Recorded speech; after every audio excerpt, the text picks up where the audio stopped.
Igbo abịakwa ka nsị abịa ọmụma Igbo culture ị na-akọwa omenala Igbo a na-egosikwa one video one man gosi sendikwara m sị na abụ alụsị na asa mmụọ na asa.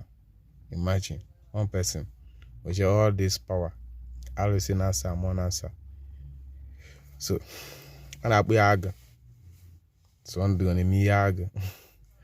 So Igbo biko nga nene video a Igbo mụrụ m biko gị na-ene video a ị na-share kwa this video,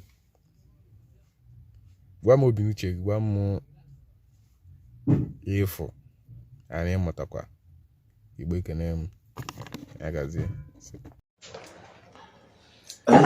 Isi agụ ka Ines anọ life mmụọ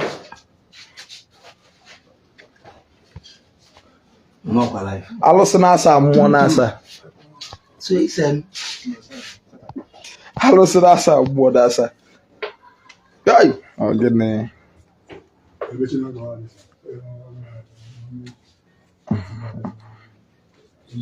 Ọdụdụ anyị nọ na nke ya bụ na nke alụsị na-asa mmụọ na-asa ka anyị nọ na nke kịta.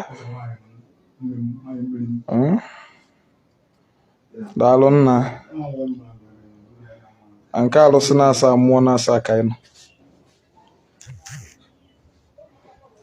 Nke eze dibịa ọbara tụle na-agwọ ọbara ọla ka anụ nwa ọgwụ a na-agwọrụ mgbada, ọgwụ mgbada dị ife nchọ ka mgbada na-akwụ ụgwọ ka amụnsu ka wele gasị nke a chi na-agwụ. Mana Ọkịja, ndị Ọkịja chi na-agwụ fa na-adị iche. Ọ bụrụ na Anambra steeti side Idemmili North, chi anyị bụ ya na chi na Ikenga, mana ndị Ọkịja na-eme nke fa chi na-agụ, ndị Ikwe ka fa ji emechi. Anyị nwa na-eji ọkụ maọbụ anyị ewere ụsọ okpesi kwụbịa na n'otu a. Ụlọ ọkịta ka ị na-abata life na-eshie this video.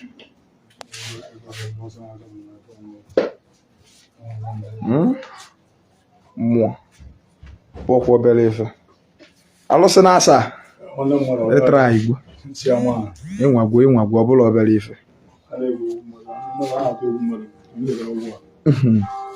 ke nke dị nke ka bụ ma amụsụ ụmụnne dị onye ọbụla sị na ihe eme anya na-aga n'ihu ha na-afa ozugbo agwachitọba anya na kia ihe ọbụla ha fụziri ya were a na-alụkwalụ mmadụ nke a special.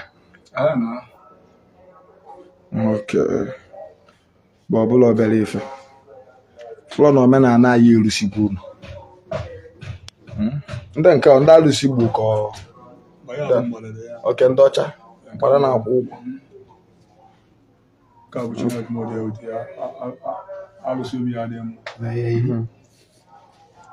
Ọbụla obere ife ya gazie na-eshi ya n'ụdị vidiyo ị na-eshi ya nwanne m ka ime alụsị na-asa mmụọ na-asa ikwuru gịnị onye bụ ka a na-eme na onye ọbụla nwere Igbo ha abụ ya dịrọ ka ewu eziokwu agwa na-ere ka anyị nọ na kpọrọ ọra na eze nọmba unu ndị n'idikwa enyemaka 091 32 35 50 60.